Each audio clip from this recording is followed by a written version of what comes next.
Leo பேசாமல் இருக்கும் ஒரு சிறுவன். கடலை அவன் உயிரைப் போல நேசிப்பவன்.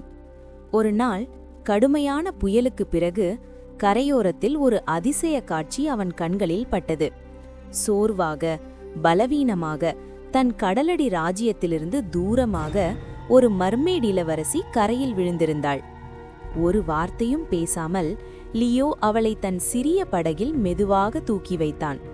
அலைகளின் மேல் மின்னும் சூரிய ஒளியும் தூரத்தில் ஒளிரும் பவழப்பாறைகளின் வழிகாட்டுதலோடு அவன் திறந்த கடலுக்குள் படகை செலுத்தினான். ஆழ்கடலுக்கு அருகில் சென்றதும் இளவரசியின் வலிமை திரும்பத் தொடங்கியது. அவள் மெதுவாக நீரில் மூழ்கி மறைந்தாள். அவள் சென்ற இடத்தில் ஒளிரும் நீரின் மென்மையான சுழல் மட்டும் மிச்சமிருந்தது.